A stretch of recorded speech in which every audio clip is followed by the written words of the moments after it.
This is HFY Vanguard, where courage meets the unknown, and one human's leap rewrote the stars. The legend begins now.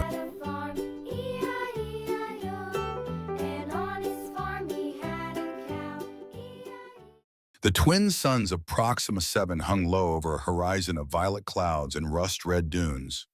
The planet's air shimmered with static energy, thick with the tang of engine oil and alien spices drifting from the outpost docking bay. The place felt alive yet ancient, as if something beneath the surface was breathing slowly, waiting. Captain Jack Harlow wiped sweat from his brow as the final cargo crate locked into place with a metallic hiss. His black and brown jumpsuit clung to his frame-light armor plates, catching the harsh white glow of the hangar lights. Every sound, the hum of reactors, the faint whine of grav lifters, echoed like a heartbeat inside the hollow metallic bay. He'd flown supplies across half the known galaxy, ice moons, war zones, even smuggler routes through pirate-held sectors. But Proxima 7 was different. It wasn't danger that unnerved him, it was the stillness, the way the sand seemed to listen. From behind a stack of equipment, a melodic voice called, "That's the last of it, Captain Harlow." Jack turned. Professor Nera approached, her turquoise skin gleaming faintly beneath the bay lights, her silver-white hair flowing behind her like strands of liquid mercury. The tight black and orange field suit she wore accentuated her athletic figure, and the light from the console screens danced along the faint bioluminescent veins on her neck. She moved with the grace of someone used to being watched, yet unaware of it. "All done," Jack replied, dusting his gloves. "Though I gotta say, this is one hell of a spot for a research station." Nera smiled, slow, precise. The ancients did not build their sanctuaries in cities. Isolation preserves secrets. Her accent turned galactic common into music. Jack leaned against a cargo container, smirking. And what secret's worth dragging 7 species halfway across the spiral arm? Her violet eyes brightened, the temple of eternal wisdom. Legends say it houses knowledge that transcends physical form, understanding so vast it once remade civilizations. "Sounds like the kind of thing people kill for," Jack said lightly. Her smile faded. "They already have." The words hung between them like frost. In the far corner, 6 other researchers, different species, different temperaments, unloaded scanners and field tents, unaware of the quiet tension. Jack tried to shift the mood. "You know my next pickup isn't for 3 days. If you need an extra pair of hands setting up camp, I could stick around." Nera tilted her head, studying him. "Most Freyrider pilots flee remote assignments the moment they're paid." "I'm not most pilots." "No," she murmured. "You're certainly not." That night, the desert outside the outpost pulsed under twin moons. The ruins of some colossal structure loomed in the distance, half buried beneath red sand. Carved spires jutted toward the sky like fossilized claws, and faint lights flickered among them as if something deep inside was stirring. Jack stood outside his ship, staring. The wind carried a whisper that wasn't wind at all, soft, almost curious. For a heartbeat, he thought he heard his name. Jack. He blinked hard and laughed under his breath. "Yeah, sure. Talking sand. Great sign." From behind him, Nera's voice drifted. "You feel it too." He turned. She was standing barefoot on the sand, her hair catching the twin moon's glow. "Feel what?" "The vibration beneath us. The temple calls to certain minds. Not everyone hears it." Jack forced a grin. "Guess I'm lucky then." Her eyes lingered on him, or chosen. The word made the air colder. Dinner was a simple blend of synthesized protein and local vegetation, but the conversation was rich. Around the flickering camp lamps, laughter mingled with the scent of alien spices. Yet Jack couldn't shake the feeling that every shadow beyond the perimeter lights watched them. So he asked, half joking, "What's the plan when you find this temple? Say a prayer. Take selfies." Nera's expression softened, almost reverent. "If the texts are true, it's not a temple of worship, but of transcendence. The ancients may have learned how to shed physical form to become pure thought." Jack whistled. "Sounds like suicide by enlightenment." "All worthwhile pursuits involve risks, Captain." She held his gaze, unflinching. "Isn't that why you're here, running cargo to places no sane human goes?" He chuckled. "Touché, Professor." A brief silence followed, comfortable, almost intimate. Then Nera glanced at the horizon where the ruins slept beneath starlight. My people chase knowledge as others chase power. But sometimes the difference is only perspective. Her tone carried something deeper, a warning, maybe a confession. Jack wanted to ask more, but her communicator buzzed. She excused herself, walking toward the excavation team. He watched her go, something unsettled stirring inside him. There was curiosity, yes, but also connection, the kind that felt older than either of them could explain. Later, unable to sleep, Jack wandered the perimeter. The dunes glowed faintly purple under the moons. His footsteps left no sound. From somewhere distant, the ruins whispered again, a low hum that vibrated through his chest. He pressed a hand to the ground and felt pulse, like the heartbeat of the planet itself. A voice echoed inside his head. Leap! He jerked back, heart pounding. Who's there? Silence, only wind. Maybe exhaustion, maybe too much recycled air. But as he looked toward the ancient spires, he saw faint blue lines, energy veins snaking across the stone like veins awakening. He told himself it was lightning, but the pattern, almost symbolic, looked eerily like a human neural map. Something in him whispered, go closer. He didn't. By morning, the camp was alive with activity. Drones buzzed over the excavation site, mapping the exposed segments of the ruins.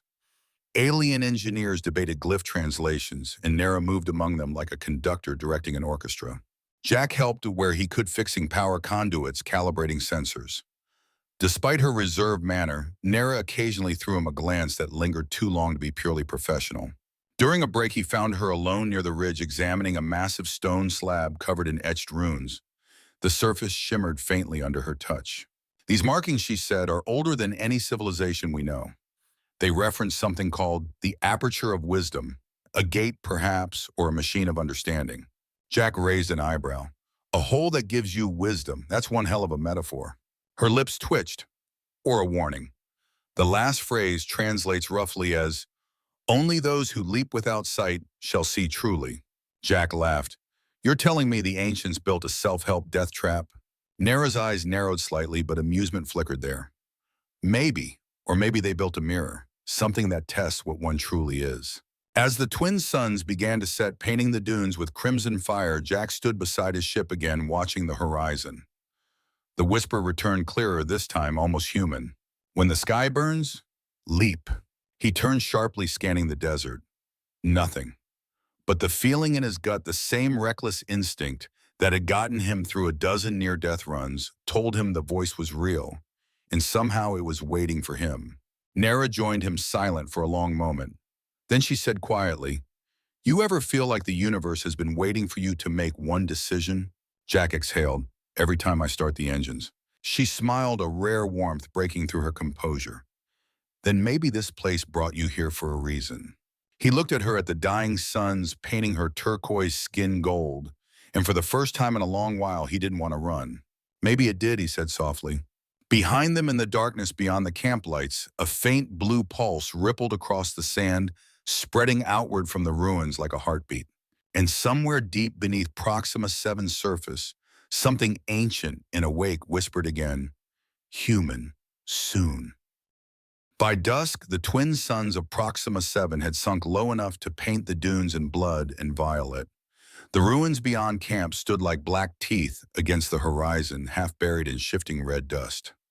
The research team's laughter floated through the cooling air, mingling with the metallic scent of engine oil and ozone. It was the first night that almost felt peaceful. Jack Harlow sat on a supply crate, cleaning his blaster out of habit. Old soldiers never trusted peace. It was usually the calm before something mean. He glanced toward Professor Nara's tent. Through the canvas glow, he saw her silhouette moving gracefully, cataloging samples, her silver hair catching the lamplight like threads of starlight. He smiled to himself. She works like she's racing time. Captain called one of the crew, a tall insectoid named Kara, tapping the rim of his energy canister. Power cells are running low. Generators draining faster than expected. Jack frowned. We only just fired it up. What's eating power? The alien shrugged, its mandibles clicking. Maybe the sandstorms. Jack's instincts stirred again. He stood stretching his shoulders. I'll check the readings. As he crossed the camp, he felt the ground hum beneath his boots, a faint vibration too regular to be wind. A shiver crawled up his spine. Inside the command tent, the readings flickered erratically. Power surge after power surge. And below the numbers, a faint code line appeared across the monitor. Signal active, beacon locked. Beacon, Jack whispered. Who the hell? A flash tore across the night. The first explosion hit the east perimeter, throwing sand and fire sky high. The shock wave knocked Jack backward, the tent collapsing over him. Outside, chaos erupted, alarms, screaming, people shouting in half a dozen languages. Jack ripped through the tent fabric and rolled to his feet, blaster drawn. Everyone down, he yelled. Incoming fire. A second blast hammered the camp, searing blue energy, cutting through supply crates like butter. One of the cargo drones exploded, showering sparks across the sand. From the darkness beyond the dunes, shapes advanced, humanoid, armored in black plates with glowing blue visors. They moved with perfect precision, silent and deadly. Void walkers, Jack breathed. Mercenaries, assassins for hire. He sprinted toward Nara's tent just as a beam sliced through it. The blast missed her by inches. She stumbled out, eyes wide with shock, data pads clutched to her chest. Get down! Jack tackled her as another volley ripped overhead. The impact drove the breath from both of them, her soft gasp muffled against his shoulder. What's happening? Your worst competition, he said grimly. Someone doesn't want you finding that temple. He rolled to his knees, scanning the camp. Several of the Alshid researchers were already down, one dissolved into smoke under a direct hit. Others scattered, returning wild panic and fire. It was hopeless. Scientists against soldiers. A crackling voice cut through the calm noise. Team Echo, sweep and burn. Leave no witnesses. Jack's blood chilled. He recognized the tone, military efficiency with a merc's arrogance. He grabbed Nara's arm. We have to move. Now. But my team, they're gone. He said it hard because lies would get her killed. If we stay, we're next. Tears glimmered in her violet eyes, but she nodded. They crawled through the wreckage, keeping low as blue energy bolts scorched the sand around them. Jack fired a few cover shots, enough to make the mercs hesitate. His old combat training kicked in like a switch. The world narrowed to angles, cover, and timing. At the edge of the camp, they dove behind a toppled rover. The ruins loomed just a few hundred meters away, dark, beckoning. There, Jack said. Those stones might give us shelter. Before they moved, a shadow loomed over them. Cora, the insectoid technician, staggered toward them, half his chitin armor cracked. His compound eyes flickered. Captain. Jack reached for him, but Kira's mandibles opened, and Jack saw the blinking transmitter strapped inside. Oh, hell! The beacon pulsed red. Another explosion engulfed the rover. Jack threw himself over Nara as the blast wave hit fire, washing across his armor. Pain seared through his back, but adrenaline drowned it. When the ringing in his ears faded, he realized Kira was gone, nothing but scorched fragments. Nara's voice trembled. He was one of us. Was Jack growled, hauling her up. Not anymore. They ran. The desert howled as they sprinted toward the ruins. Behind them, the camp burned like a dying star. The Void Walkers advanced methodically, blue lights cutting through smoke. Energy blasts whined past. One scorched Jack's shoulder guard. Another hit a crate, showering them with molten debris. Keep moving, he shouted. They reached the outer wall of the ruins, massive black stone veined with blue light. Jack pushed Nara toward a narrow crevice between pillars. In here, they squeezed through as another volley struck the wall behind them. The stone absorbed the energy, with a low hum glowing brighter instead of cracking. Great, Jack muttered. Bulletproof rocks. Finally some good news. Inside, the temperature dropped sharply. The air was heavy, old, alive. Bioluminescent glyphs crawled across the walls, pulsing faintly, as if reacting to their presence. Nara touched one of the symbols. It flared under her fingers, spreading light like veins under skin.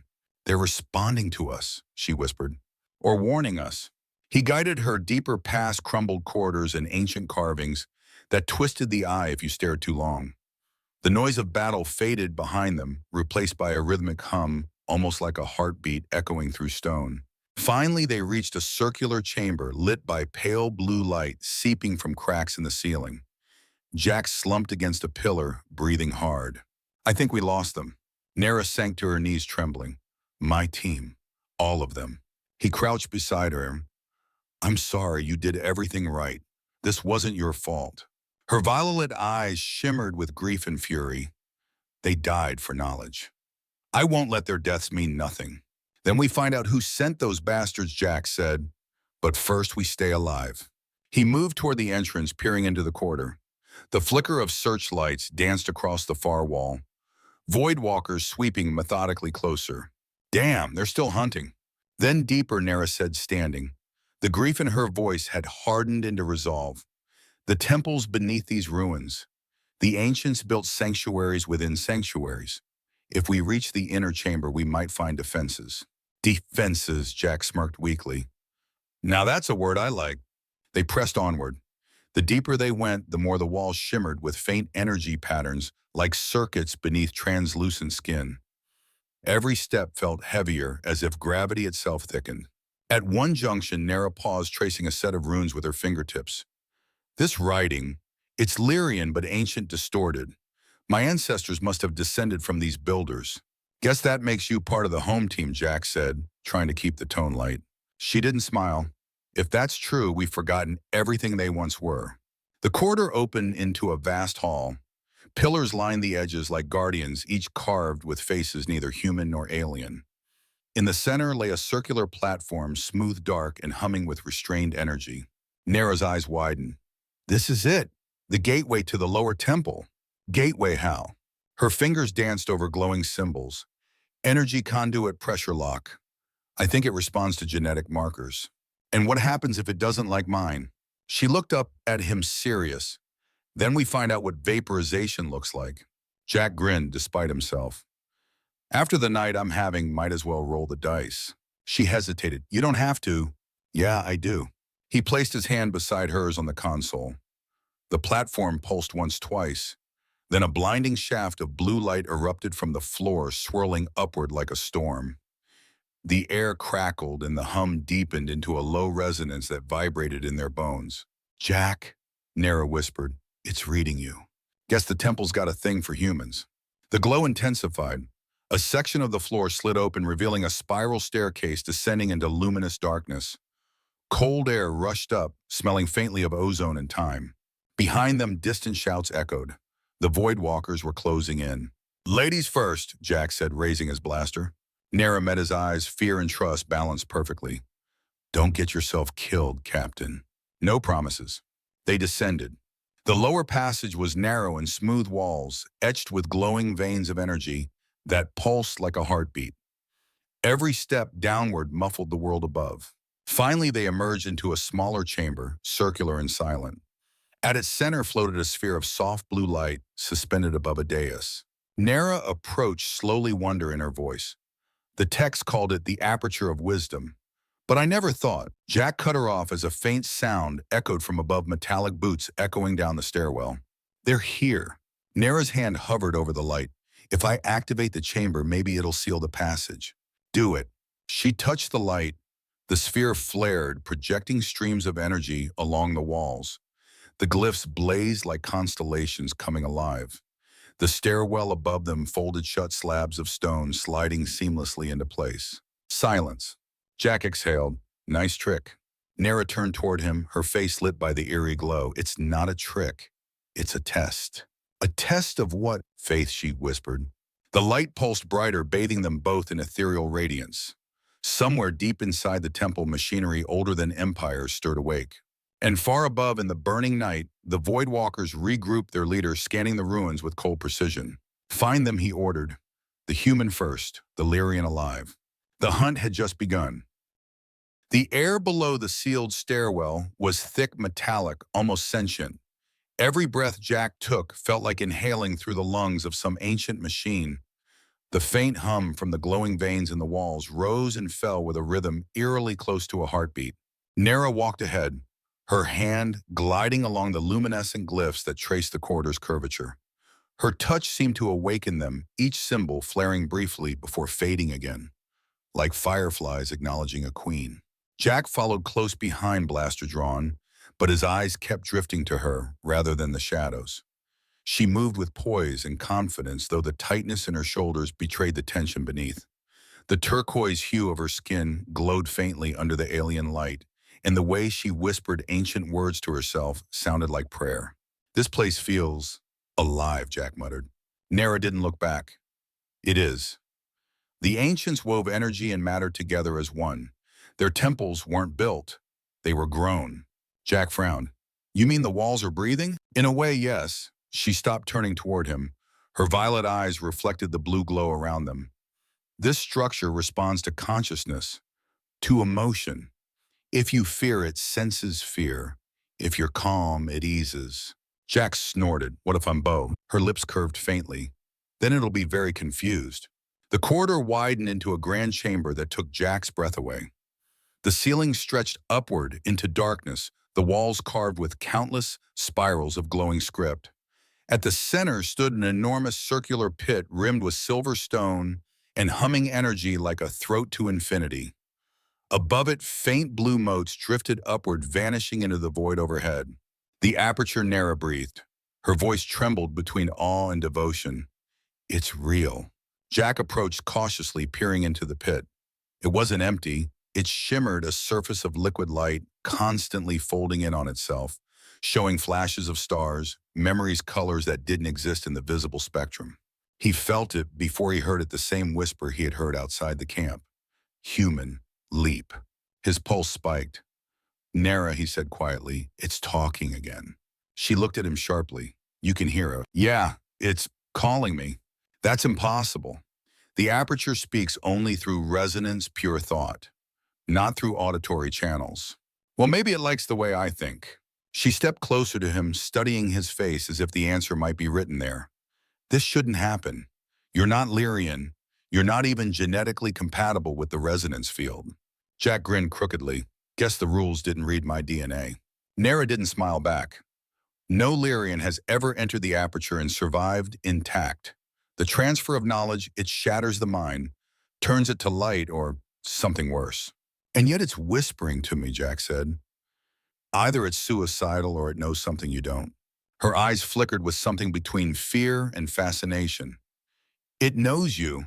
That shouldn't be possible. They circled the edge of the pit. The light from it rippled up the walls, illuminating carvings of strange beings, neither human nor Lyrian, raising their hands toward the same glowing vortex. Their faces were serene, their bodies dissolving into streams of energy. Jack stopped before one mural showing two figures, a male and a female, standing hand in hand as light consumed them. What's this one mean? Nara studied it. The union. The ancients believed enlightenment could only be achieved through balance, two minds acting as one. One heart grounded in logic, the other in chaos. Jack chuckled. Sounds like us already. She looked at him, then truly looked, and for a heartbeat her walls dropped. The flickering light painted her face in gold and blue, her eyes shimmering with something he couldn't name. Maybe it does, she whispered. The silence between them grew charged. Beneath the hum of the temple, something deeper pulsed, something that felt like recognition, connection, inevitability. Jack broke the moment first. So, you think this pit's the key? It's not a pit, she said softly. It's an aperture, a gateway. The ancients described it as a bridge between the physical and the infinite, which sounds suspiciously like a fancy way of saying death. She smirked. Perhaps. Or rebirth. The texts say those who enter either ascend or vanish. No one knows what they found. Jack glanced again into the glowing abyss. You ever think that maybe they just fell in and died? Faith, Captain, she murmured. That's what separates believers from explorers. Yeah, well, I prefer exploring without dying. A sudden rumble shook the chamber. Dust drifted from above. Jack spun blaster ready. The Void Walkers, Nara hissed. They're breaking through. How the hell did they find us? The beacon signal must have embedded a tracker. They're not giving up. Then we move, Jack said, scanning the chamber. There's got to be another exit. There isn't, Nara replied grimly. The ancients built only one way in and one way out. Jack looked back toward the aperture.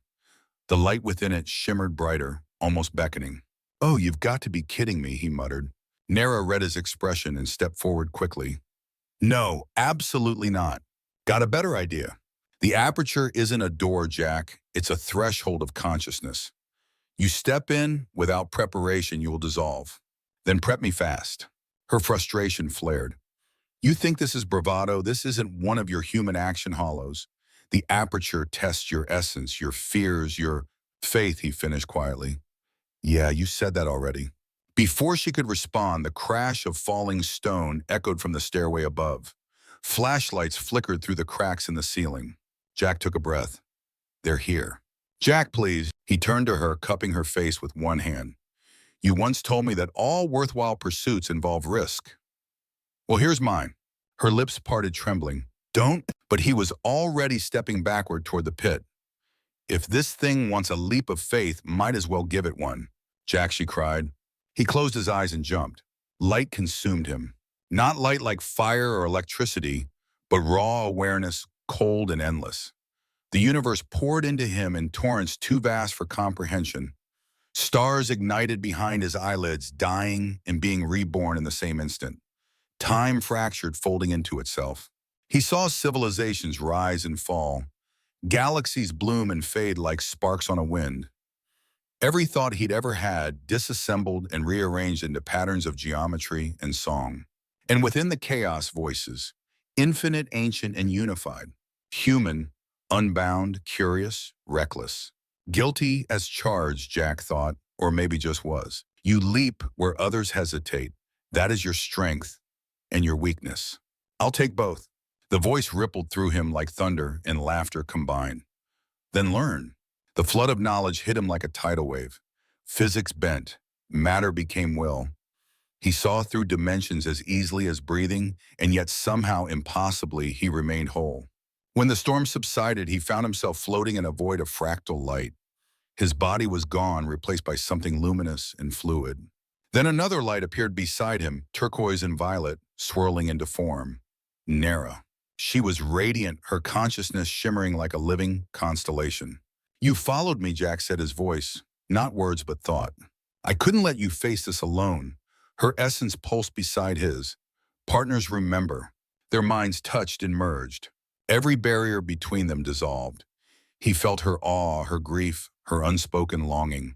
She felt his courage, his humor, his scars. Memories bled together, her childhood under twin suns, his first combat flight over Titan. The taste of fear, the warmth of laughter, the ache of loneliness, all intertwined. It was intimacy beyond flesh, beyond comprehension. No lies, no masks, just truth.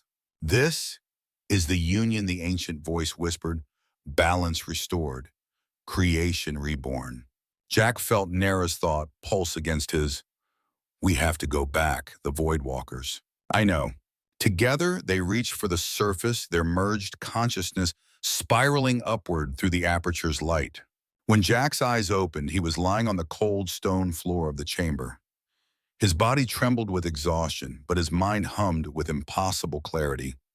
Beside him, Nera gasped awake, her violet eyes now flecked with glowing blue.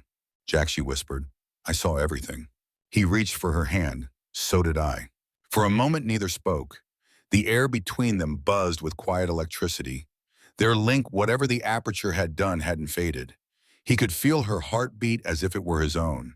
Then a distant explosion shattered the stillness. The ceiling above them trembled. The Void Walkers, Nera said, they're breaking through again. Jack stood pulling her up. Then let's make them regret it. As they moved toward the far quarter, the walls themselves responded, glowing brighter, as though the temple recognized them now as something new, something chosen. The hum grew louder, deeper, spreading through the ruins like a pulse of awakening. Far above, the mercenaries breached the upper chamber weapons, drawn unaware that the temple itself had come alive. And deep below, Jack and Nera, reborn, bound by shared consciousness, walked toward the heart of the temple of eternal wisdom, carrying in them the spark of both creation and defiance. The whisper followed them, softer now, almost proud. Human, well done. The next time Jack Harlow opened his eyes, reality was no longer what it used to be. The chamber glowed with impossible hues, gold and azure woven together like living silk. Every surface pulsed with slow, deliberate rhythm, and when he breathed, the air itself seemed to answer. He wasn't sure whether the world had changed or he had. Beside him, Nera stirred.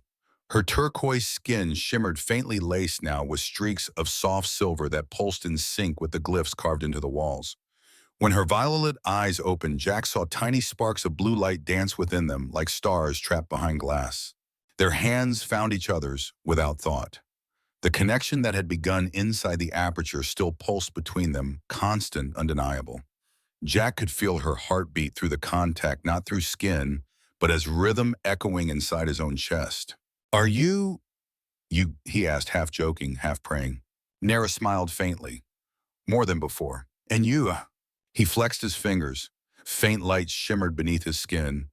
Can't say I've ever felt smarter and more confused at the same time.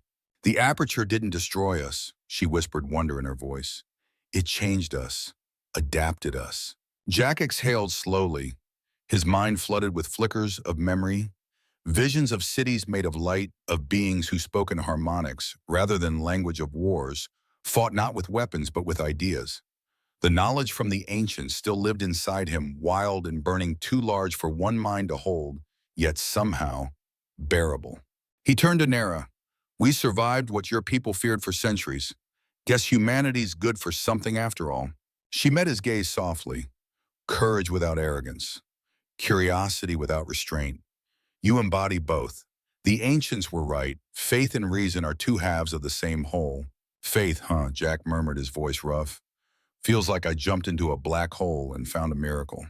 Sometimes, she said, the universe rewards madness. They shared a quiet moment, two beings now stitched together by something beyond understanding. Then the silence broke with a distant explosion. The temple's floor trembled under their feet. Jack's head snapped toward the quarter. Guess the welcoming committee's back. Nara closed her eyes, focusing. They're close. 506 life signatures, void walkers. Jack blinked. You can sense them. I can feel their neural fields, she said, astonished by her own words. The aperture amplified our awareness. Great, Jack said, drawing his blaster. Then you're the radar. I'm the gun. But Nara grabbed his wrist before he could move. Wait, there's something else, something deeper below us. Jack frowned. Define deeper. She looked toward the faintly glowing fissures in the floor. The forge. The aperture was only the key. The forge is the heart of the temple. The thing that can create or destroy worlds. She nodded. The ancients built it to shape stars, to heal planets. But in the wrong hands. It's the biggest gun in the galaxy, Jack finished grimly. They followed the sound of the hum descending through a narrow staircase that spiraled downward into darkness. The deeper they went, the more the temple seemed awake. Walls shimmered with streams of light glyphs rippling like water when they passed. The hum evolved into a symphony, vibrations of frequencies that brushed against their skin like touch. Halfway down, Nara stumbled. Jack caught her, steadying her with both hands. Easy, he said softly. You okay? She looked up at him, breathless. When you touch me, I can feel your thoughts. He froze. You mean literally? She nodded. Flashes, images, your fear, your stubbornness. And her voice faltered. Your care. Jack swallowed hard, trying to mask the heat in his cheeks. Guess privacy's a thing of the past. Among my people, she said softly, the sharing of thoughts is sacred. It's the highest form of intimacy. And what got married by accident? She laughed quietly, the sound like soft chimes, something like that. They stood close, the tension between them charged magnetic. In that moment, the horrors above seemed distant, irrelevant. What existed was only the pulse that beat between them, alive, warm, terrifyingly real. When Jack kissed her, it wasn't planned. It was instinct, gravity, inevitability. The contact wasn't just physical, it was total. His thoughts blurred with hers, memories overlapping, emotions flowing like current. He felt her mind touch his scars, his loneliness, the endless void of space he carried inside him. She in turn opened her own world, centuries of ancestral longing, her obsession with truth, her quiet fear of never belonging. They pulled apart only when the chamber trembled again.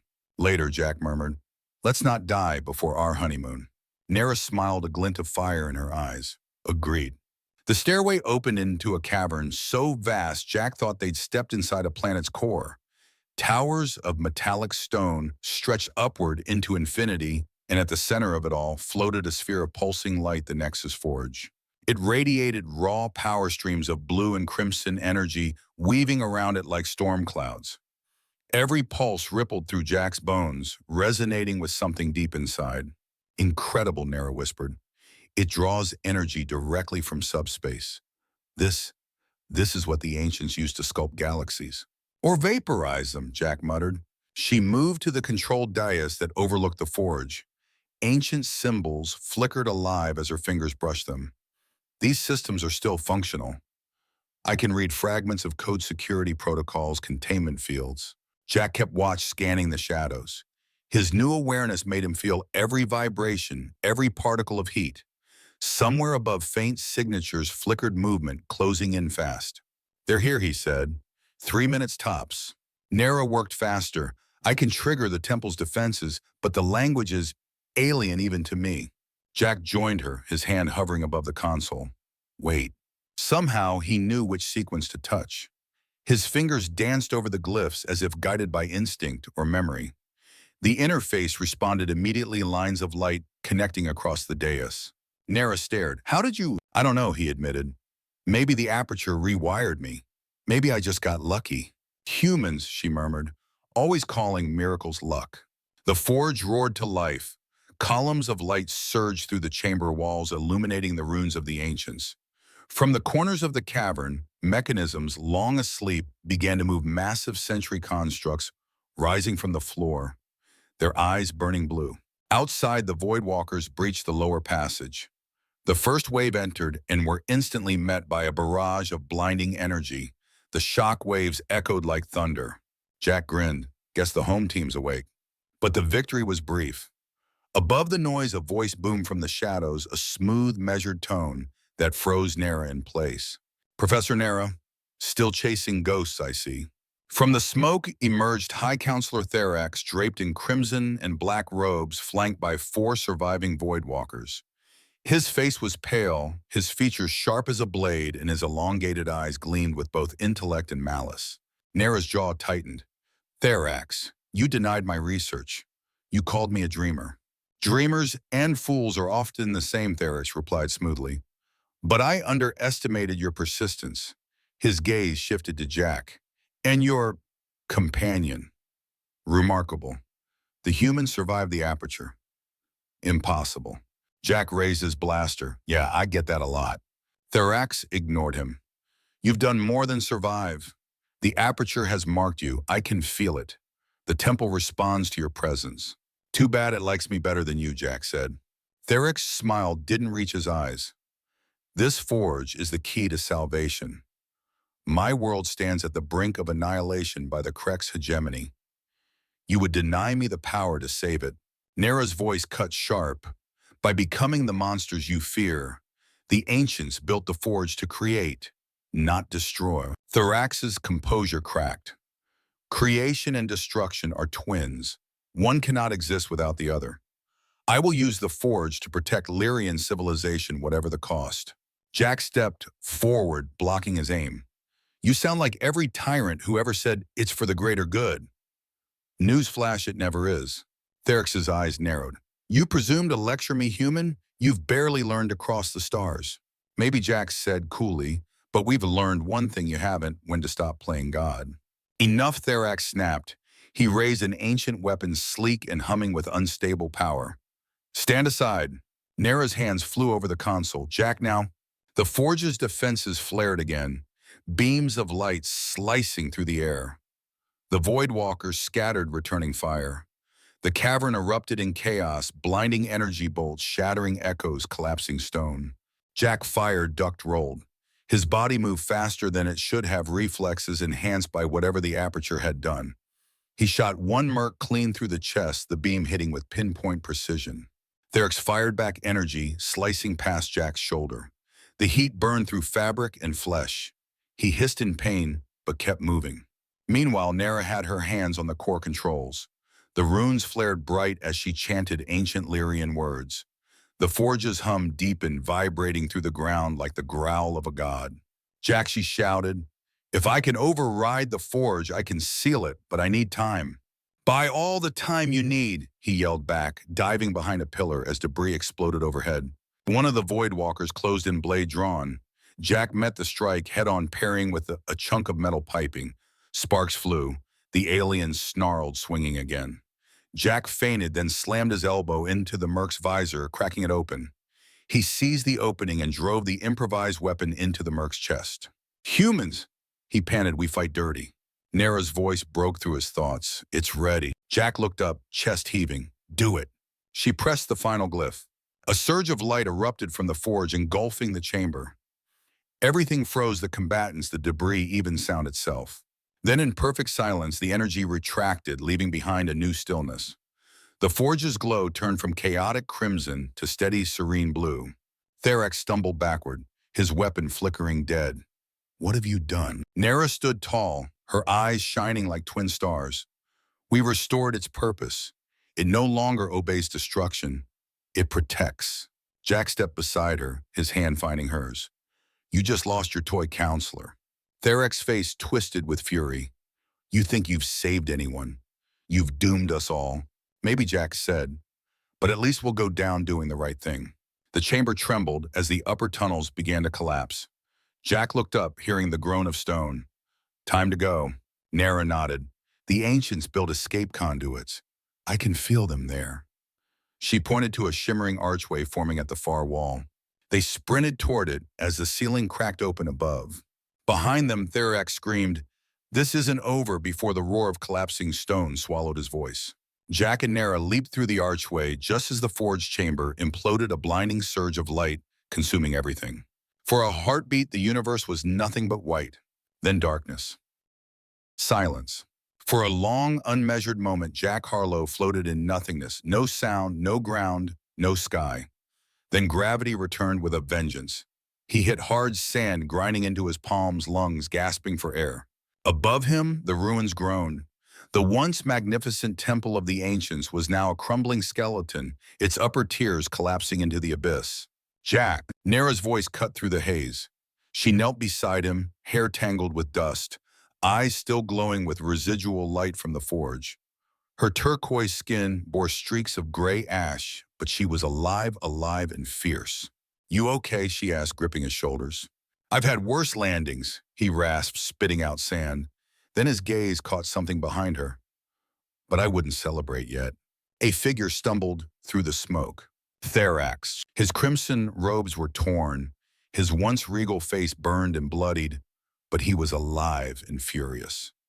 The Voidwalker armor around him had melted into slag, yet somehow he held onto a small sphere of pulsing red energy. You think you can take my destiny from me, he hissed. The forge obeys no one but those willing to command it. Nara rose to face him. The forge no longer answers to domination. It's been rewritten. Therex laughed, the sound brittle and mad. By you. By a primitive human, you know nothing of what you've unleashed. Jack staggered to his feet, pain throbbing in his shoulder. Try me. Therax lifted the sphere, and the air rippled. Energy coalesced into a shimmering blade forged from pure red plasma. This planet, your lives, your ideals, all will burn to feed its rebirth, he snarled. Jack raised his blaster, but the weapon's display flickered, drained by the electromagnetic surge radiating from the blade. Of course, he muttered, always has to be the sword guy. He tossed the useless gun aside. Fine, let's dance. Therax lunged forward, his blade slicing through air with a scream. Jack dodged the heat from the plasma, scorching his jacket. He countered with a kick that caught Therax's wrist, forcing him back. The two circled each other amid the smoke and falling debris. Every swing of the blade sent arcs of red lightning through the ruins. Nara backed toward the console. Deus, her hands flying over glyphs as she reactivated the forge's systems. Jack, keep him busy. The core's destabilizing. I can feel it. Jack ducked another swing. I noticed. Therax pressed harder, every strike fueled by desperation. You don't understand. The Krex fleet is already on the move. They'll erase everything we've ever built. Jack blocked the next strike with a shattered pillar fragment. Sparks exploded.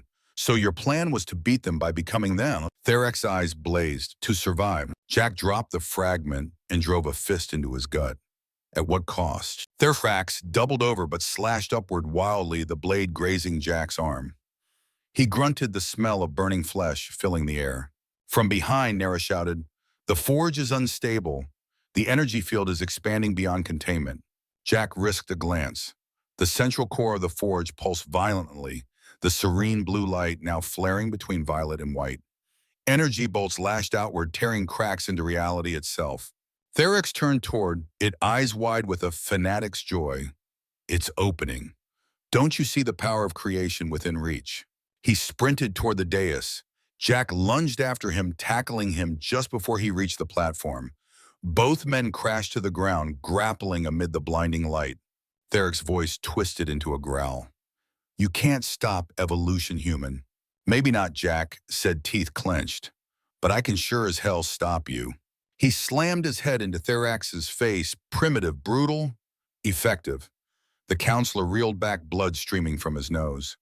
Jack grabbed the plasma blade as it fell, flipping it awkwardly in his hand. The weapon thrummed, trying to resist his grip, but the light shifted red, bleeding into white. The forge recognized him. Looks like it likes me better, he said. Therax's eyes widened in horror. No! Jack drove the blade into the dais straight through the control core. Energy screamed through the chamber. A shockwave threw them apart. The forge erupted in a storm of light and sound, reality bending, fracturing, unraveling. Everything stopped. The battlefield dissolved. Jack stood not in the temple, not anywhere physical, but in a void of endless color. Fractals of energy spiraled around him, forming fleeting images, planets burning fleets, colliding civilizations rising and falling in heartbeat intervals. A voice echoed within him, ancient, vast, sorrowful. You interfere with balance, human. Yeah, Jack said, story of my life. The forge exists across all possibilities. What you destroy here ripples through time. Observe. Reality shifted.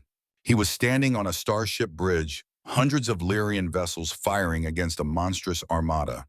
The Krek's biomechanical horrors, shaped like living fortresses, swarmed forward, tearing through defenses with organic weaponry. The Lyrian homeworld burned below. Then the scene changed. His Earth engulfed in flames, its oceans boiling as Krek's warships darkened the skies. Humanity's last fleets shattered like glass. No, Jack whispered.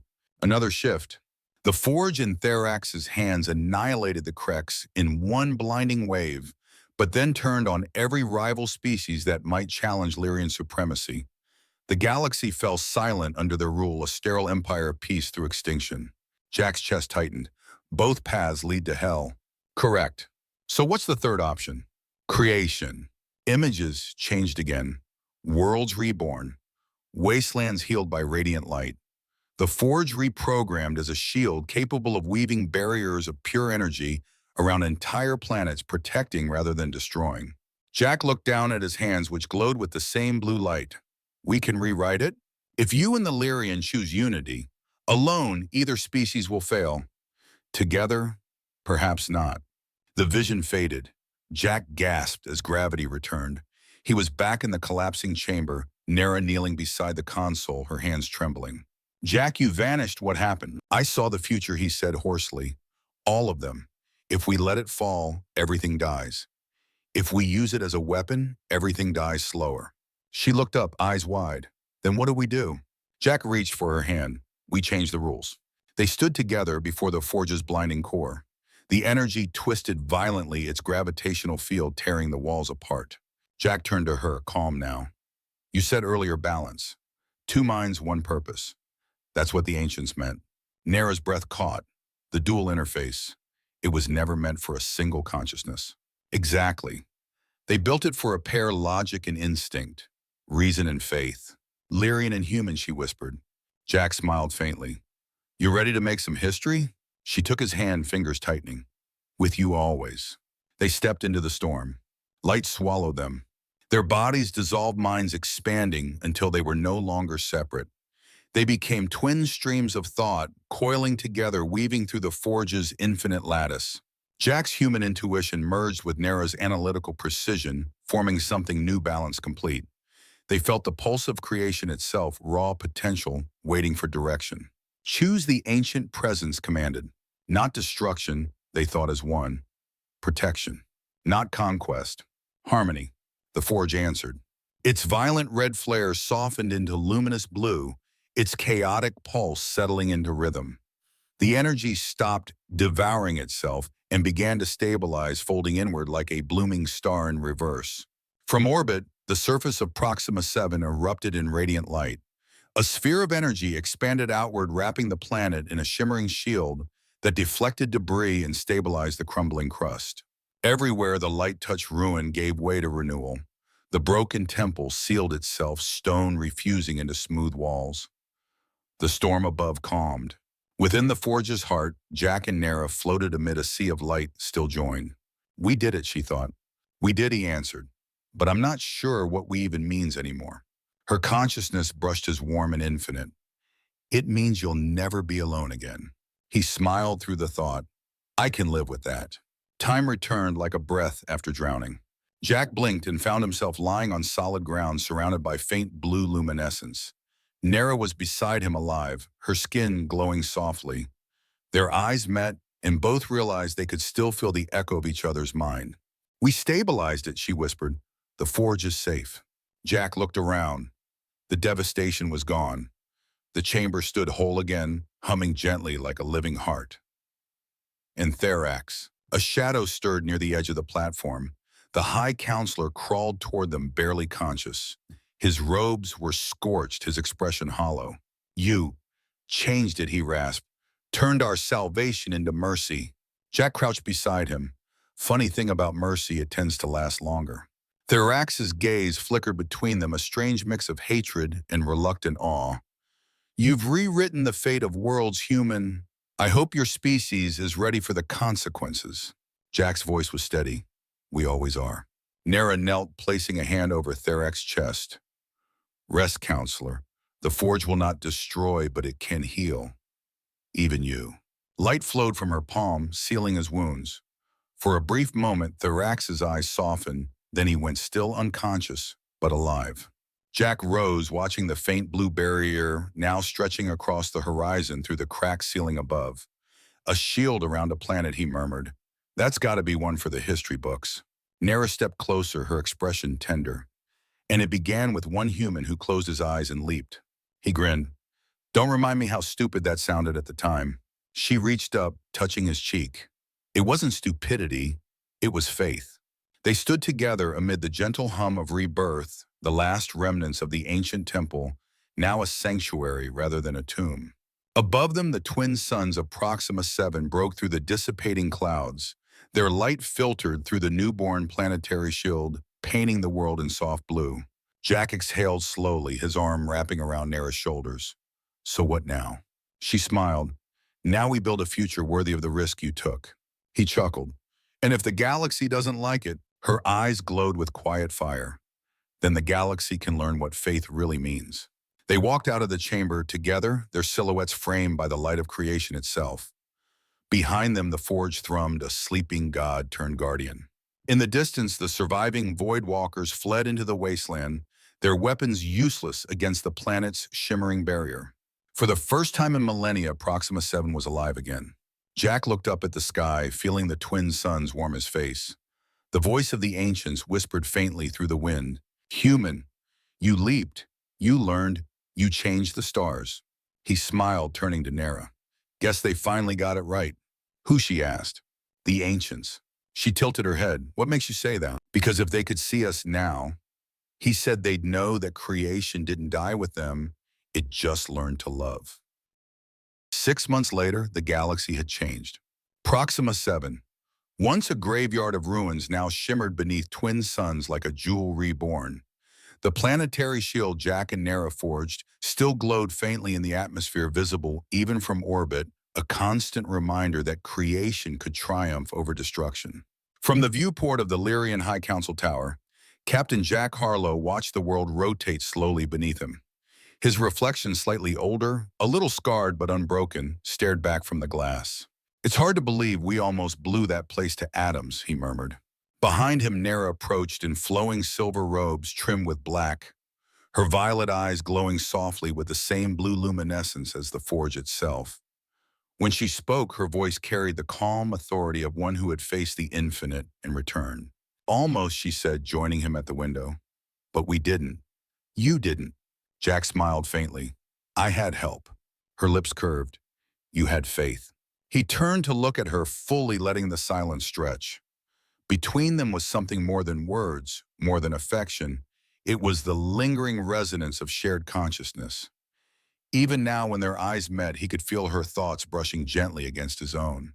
You're nervous, she thought. I'm human, he replied. We're built that way. The sound of heavy doors interrupted their quiet communion. High Counselor Therax entered the chamber. His robes immaculate, but his demeanor subdued. The scars from the forge battle still traced faint lines along his pale skin, a permanent reminder of his fall and his redemption. Captain Harlow, Professor Nera, he greeted, his tone formal but no longer condescending. The council is ready. Jack adjusted the ceremonial collar he hated wearing. Right. Time to charm 13 old men who think emotion's a design flaw. Thorax allowed the faintest hint of a smile. Try not to start a war before lunch. No promises. The High Council chamber was an architectural wonder, an amphitheater of crystalline seats arranged beneath a dome of living light. Each counselor sat upon a dais that shimmered with holographic data streams, their turquoise faces solemn, their gazes heavy with judgment. At the center stood Jack, flanked by Nera and Therax. The chief counselor rose. Captain Harlow of Earth. Sir. Professor Nera of Lyria, you stand before us to answer for the actions taken on Proxima 7 actions that altered the course of history for both our peoples. Nera bowed slightly. We seek not pardon, but understanding. Jack crossed his arms. I'll take both if it's on the table. Murmurs rippled through the chamber. Therax stepped forward. Honored counsel, I witnessed their actions firsthand. Without their intervention, the Forge would have fallen to corruption, and the Krex would have already reduced our systems to ash. Another counselor leaned forward. And yet the Forge's weapon potential is gone. We are defenseless. Jack shook his head. Not defenseless different. The Forge isn't a sword anymore. It's a shield. It can protect entire worlds from annihilation. That's a better weapon than any bomb you'll ever build. Naive, one counselor scoffed. The Krex will not be deterred by morality. Then maybe Jack shot back, they'll be impressed by survival. The chief counselor silenced the room with a gesture. Enough.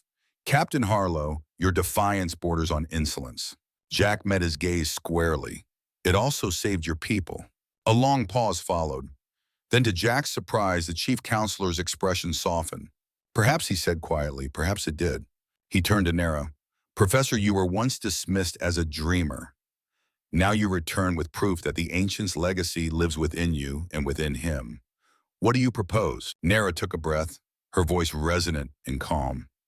Unity. The aperture bonded our minds and the Forge bound our worlds. Together, human instinct and Lyrian intellect achieved what neither could alone. I propose an alliance of creation, Earth and Lyria standing as co-guardians of the Forge. The chamber erupted in debate. Some shouted protest, others murmured approval. Therax raised his voice over the noise. The proposal is sound. The Krex armadas respect strength, but they fear the unknown. A united front between our species, one capable of wielding ancient technology, would give them pause. The chief counselor nodded slowly. Then let it be so. The alliance of creation is hereby ratified. Nera exhaled relief flickering across her features. Jack grinned. So, we're official. Thorax smirked faintly.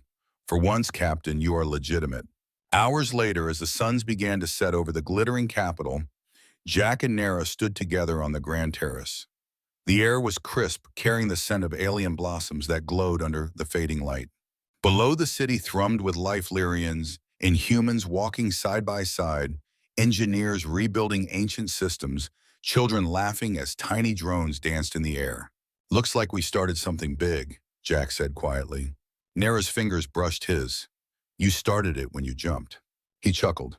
You make it sound noble. I was terrified. I know, she said, smiling. That's what made it beautiful. He turned to her. So what now, Professor Nera? Her eyes softened. Now, Captain Harlow, we study the Forge. We learn, we teach, we build. The ancients left us a message, one we almost ignored. And what's that? That creation, she said, isn't about power. It's about connection. Jack looked at her for a long moment. You realize this means Earth's going to start sending ambassadors, journalists, tourists. It's going to be chaos. Then it will finally feel alive, she teased. He laughed, pulling her close. You're not wrong. They stood together as the twin suns dipped below the horizon, their light painting the sky in molten gold and blue.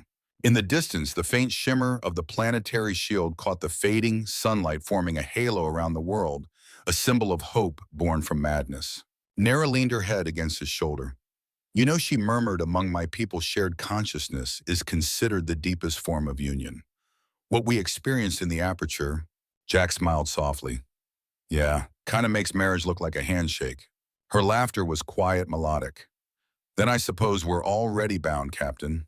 He tilted his head, kissing her hair. Good, because I'm terrible at paperwork.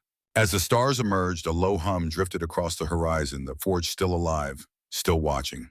Jack closed his eyes, hearing a whisper in the wind, the same ancient voice that had once dared him to leap.